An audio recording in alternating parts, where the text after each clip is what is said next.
কেমন ভালোবাসেন। আল্লাহ রাব্বুল আলামিন বলেন, আমার নবীকে, আমার হাবিবকে আমি এতটুকুই ভালোবাসি।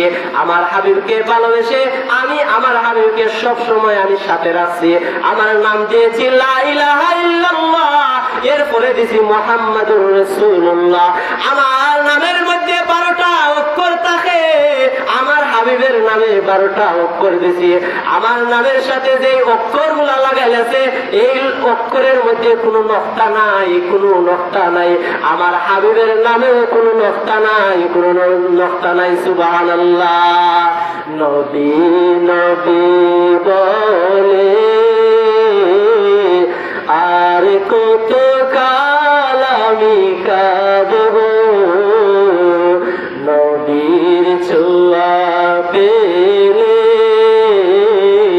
সারা জীবন আমি থাকব, নবীর দুরূদ পড়ে সারা জীবন আমি থাকব। আল্লাহ বলেন, বন্ধু রাতে দিলাম 12 ঘন্টা, দিনে দিলাম 12 ঘন্টা। দিনের বেলায় আমার বান্দারা আপনার উম্মতেরা কাম করবে, আর রাতের বেলায় ঘুমানোর জন্য আমি সীমাবদ্ধ করলাম। এই রাতের বেলায় সীমাবদ্ধ করার মধ্যে আল্লাহ রাব্বুল আলামিন দিনের সাথে কি মিল রেখেছেন, নামের সাথে নামের কি মিল রেখেছেন। লা ইলাহা ইল্লাল্লাহ মুহাম্মাদুর রাসূলুল্লাহ সারা কালিমা যদি কেউ পড়ে আর নবীর নাম পড়ে না, আল্লাহ রাব্বুল আলামিন বলেন সে কখনো ঈমানদার না। তাইলে আল্লাহ রাব্বুল আলামিন যদি নবীর শান এবং মান বাড়িয়ে দিয়েছেন, আমার মতো হুজুর যদি কয় নবীজির মিলাদ নাই, নবীজির ইস্তিরাত আছে, বলেন তো নবীজির সম্মান কমবে না বাড়বে? বরং আরো বাড়বে। কারণ নবীজির জন্ম 12ই রবিউল আউয়াল মাসে এসেছে। নবীজির জন্মের পরে অনেক ঘটনা আল্লাহ রাব্বুল আলামিন ঘটাইছেন। তার আগে নবীজির আব্বার, নবীজির আম্মার সাথে অলৌকিক ঘটনা ঘটাইছেন। এর থেকে কিছু অংশ আমি আজকে তুলে ধরবো। নবী করিম সাল্লাল্লাহু আলাইহি সাল্লামের পিতা আব্দুল্লাহ যখন যৌবনে পদার্পণ করলেন, যৌবন বয়স হলেন, নবীজির পিতা আব্দুল্লাহ কপালের মধ্যে এমন একটা নূর, এমন একটা চেহারার মধ্যে সৌন্দর্য, যে দেখতো নবীজির পিতাকে সেই মহিলা পাগল হয়ে যেত নবীজির পিতাকে বিবাহ করার জন্য। সুবহানাল্লাহ।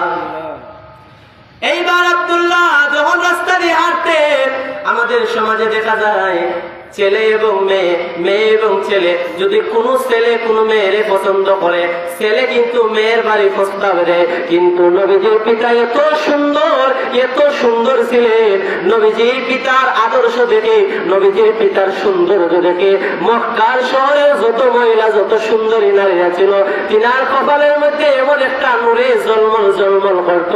এই নূরে জলমল জলমল করার কারণে আর এই সৌন্দর্য দেখে আব্দুল্লাহ রূপের প্রতি আকৃষ্ট হয়ে তারা প্রস্তাব দিত। সুবহানাল্লাহ।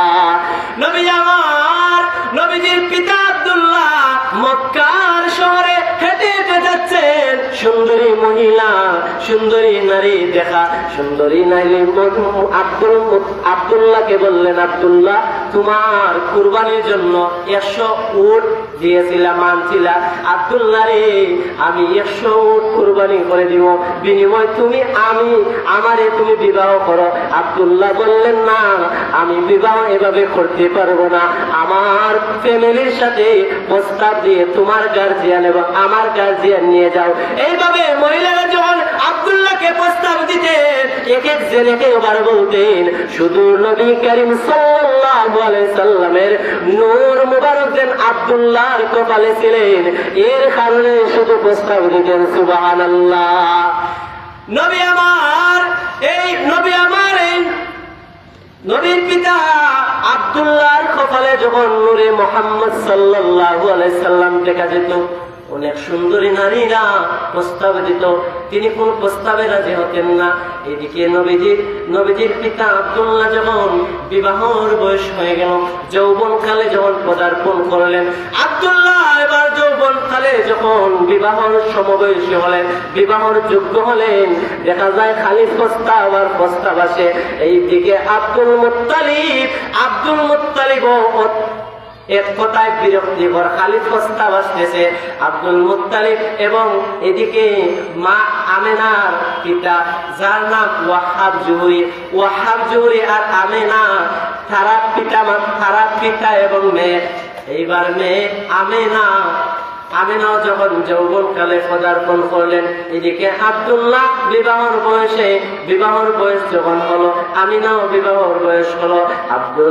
আব্দুল্লাহ যখন বিবাহর বয়স হয়, আব্দুল মুত্তালিব আর ওয়াহাব জুহরি তারা ছিলেন বন্ধু।